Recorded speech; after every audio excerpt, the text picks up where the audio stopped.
Thanks, Harry, and hi, everybody. I'm just going to see if I can manage to share my screen because I've got a few slides to help get some of the points across. So hopefully everybody can see that now. I'm seeing some nods, that's always encouraging. So I'll get cracking. So the first thing I want to do is just roughly summarise what I'm going to cover. So the title is about workers can win the climate struggle. So it's always worth thinking, what do we mean by win in the first place? A bit about why the working class has a key role to play in this struggle.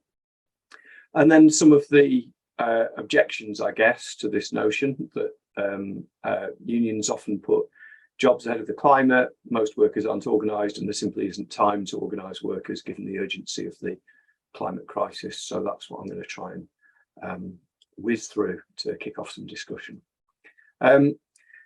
So I think if we're thinking about winning, the first thing to say is we've already seen and are seeing really quite horrific loss of biodiversity and the other effects of the climate breakdown. So, you know, if by win we mean avoid all of that, it's already too late. That ship has sailed. But clearly we can still stop emissions of greenhouse gases as quickly as possible to minimise further damage and hopefully allow some sort of recovery. And also we can try and make sure that there's a just transition to decarbonised economy. So if we talk about win, I guess it's worth saying that that's what I have in mind as to what's a reasonable goal for us. I want to talk briefly about why the working class, and perhaps slightly to disagree with the title of the meeting. I don't think workers can win the climate struggle on our own.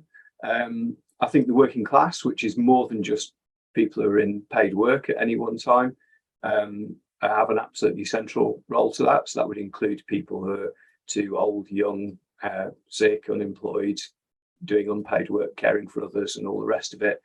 They're all part of the working class. And I would argue that I think the working class, rather than just workers, can win the climate struggle.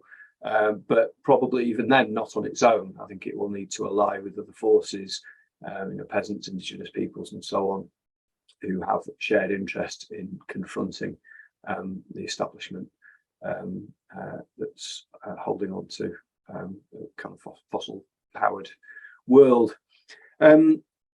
Why the working class, I think, is so important for this struggle is that I think workers have huge potential power through our collective action and an interest in challenging not just specific manifestations of climate change, but the kind of capitalist race to destruction that powers it. You know, if we recognise that the climate crisis is a systemic crisis, it's not an accident, it's not just some bad individuals, but that kind of drive to accumulation at any cost is what's caused the problems we've got so far and continues to build up those and is acting as a barrier to the action we need to tackle the climate crisis. Then I think we have to look to where is there the power that can confront those forces that are trying to hold on to business as usual and the status quo, and not put our hopes in kind of winning over forces who have a vested interest in that status quo.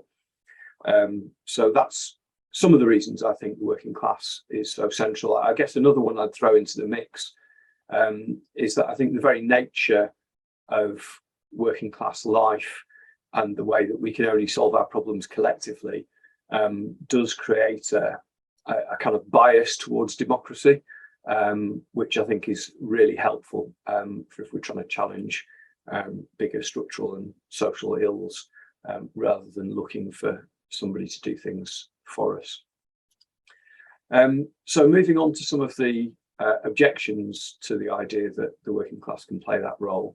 I guess probably the most obvious one, and I think it's incredibly influential amongst environmentalists, is the observation that unions often put, a short-term sectional interest in jobs ahead of the climate. And, we see examples, in Britain of unions some unions backing fracking, for example, because they see that as potentially giving jobs, but also things like airport expansion, other major infrastructure projects, really trying to hang on to the status quo by supporting our employers' own business plans rather than challenging them and trying to put forward something better.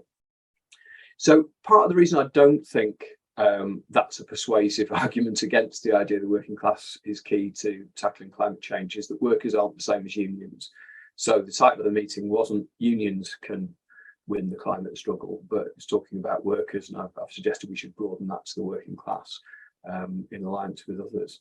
And I think one of the difficulties is because we've had decades of retreat by the labour movement, is that knowledge of how the workers' movement works is quite limited amongst many environmentalists. So people's impression of what the reality and the potential of worker organisation is often coloured by what the Daily Mail or the BBC might put out about trade unions, which portray it as all about the people at the top. And really there's missing recognition that unions are very contradictory. They have people, the membership, that's really the heart of trade unionism, is about collective action by workers themselves, but you also have the development of what's often called the bureaucracy, a layer of people paid and employed by the union who develop interests that diverge to a greater or lesser extent from those of the workers they supposedly represent. We also have in Britain, certainly, and in many countries, anti-union legislation that doesn't primarily threaten workers ourselves, but it targets unions as institutions. So if workers take action outside the law, they threaten injunctions, sequestration of union funds, big fines, and so on. So they then try to put pressure on the people employed by the union to police the membership and prevent us doing what we need to do to win. So that's another reason why we have to recognise that contradictory nature. The sectionalism I mentioned, by that I mean that no union ever represents the whole working class. It tends to be one or two countries, it's often particular industries or occupations. And we have history, don't we, not just of unions taking short-term or narrow views around environmental issues, but there's examples of unions fighting to keep women or black people out of certain occupations as well, where some parts of the trade union movement have seen defending the interests of particular groups of existing members as more important than the interests of the working class as a whole. And unions fundamentally, through trade unionism, we're negotiating the terms of our own oppression and exploitation. Unions kind of accept that you've got that built-in inequality, that power imbalance between the boss and the worker, where one can tell the other what to do and get rich off our work. So of course we then have these bad experiences I talked about, where unions do bad things on a whole number of fronts. But we should recognise alongside that we have the great experiences, and one of the ones I think that people may well have heard about is the role of seafarers unions in Britain and around the world in stopping the dumping of nuclear waste at sea, simply refusing to do it and refusing to deal with that job, and that was instrumental in getting that banned. So I would argue that if we're talking about what workers can do and what the working class can do, unions are necessary but not sufficient, and they're also quite problematic. So we have to think about them in a complex way, which I think is why the increasing engagement that we're seeing between the environmental and workers' movements is so exciting, because people start to see, where you've got, like we've had locally in Manchester, quite a lot of XR activists taking part in strike solidarity, being on picket lines, talking to strikers. They're then hearing about all the challenges and difficulties those workers are finding with their own union and realising what the nature of union is. You've also got the problem that most workers aren't organised. So, generally speaking, we've been getting a kicking for some decades. We've seen since 2008 living standards going down for the overwhelming majority of working class people. We've seen destruction of welfare state. We've seen our rights eroded, and so on. But unions are still huge. I mean, 6 million people in unions in the UK is still a lot. And this is people typically paying well over £100 a year to to be a member. It's a significant commitment from people to be part of a union for all the unevenness that I talked about. However, unionisation is quite uneven. So about half of it is in the public sector, and the rest of it is concentrated in certain pockets. So there's huge swathes of the economy where we need that power of workers if we're going to win change, that aren't organised, and where workers are largely at the mercy of employers' own agendas. So in that context, it's really exciting to see the small recovery in strikes that we've seen in Britain and a number of other countries over the last year or so. It's no wonder then that we've got a government that's proposing yet more repressive legislation, anti-protest legislation targeting environmentalists, but also anti-strike legislation targeting workers. And the legislation we've already got makes solidarity and what are called political strikes unlawful. So they define a very, very narrow set of issues that can form a lawful trade dispute about which workers can take lawful strike action. And that's encouraged unions to take a very narrow view of what issues they take up through the industrial sphere. That doesn't mean they won't lobby on them, but in terms of taking them up through mass collective action, it's encouraged a narrow view. And I think the climate strikes that we saw about 3 years ago were really exciting in starting to challenge that. And there are ways that you can, even with the current legislation, that you can manoeuvre to be able to take strike action over climate issues. And I think we need to see more of those issues on the bargaining agenda so that people can link industrial action. And there's a link there to a guide I produced as to the law and how to navigate it around that if you were going to do lawful strike action, but also the possibilities for taking unlawful strike action. And in that context, the tradition of compliance with the anti-union legislation is a real problem. It's not universal, so there are some industries, particularly construction, where for years it's been largely impossible for workers to take action within the legal framework. So workers take action outside the legal framework.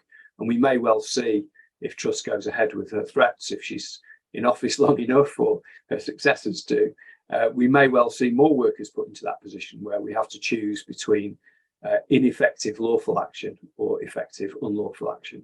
And that's going to be a real big issue if we're going to tackle climate issues. Finally, the last point I wanted to cover really was about the urgency. So given the scale of those problems with the workers' movement, it is totally understandable that many environmentalists feel there's just not time to rebuild the labour movement before we then are able to tackle the climate crisis. Now, I'm not in any way arguing for a kind of stages approach where we do one and then the other. I think the two have to go hand in hand. But I do think it's important to recognise that if we don't do the things that build the power that can win, if we don't have a strategy that takes into account the power of the people opposing us and the potential power on our side, it doesn't take account of the interests that are holding on to the status quo and the interests that could challenge them.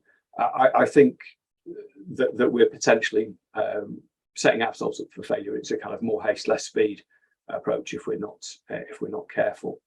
We should also remember that struggle isn't incremental. We get long periods where very little happens and then quite short periods where a lot happens. And obviously politically, we're seeing one of those at the moment, but also we've seen, I think, even with the relatively modest increase in strikes this year, we've seen suddenly, people Googling join a union, a lot more interest in unionisation, the idea of striking catching on as the way that you respond to the cost of living crisis. So historically, it's not the case that people have kind of gradually, step by step, built up workers' power, but that really that's been built through big strike waves, through explosions of struggle and so on. But what we do between those creates the terrain in which those explosions happen, and so is incredibly important. And that's, Harry mentioned my book, and part of the point of that really is that I think there's already a huge number of people, environmentalists,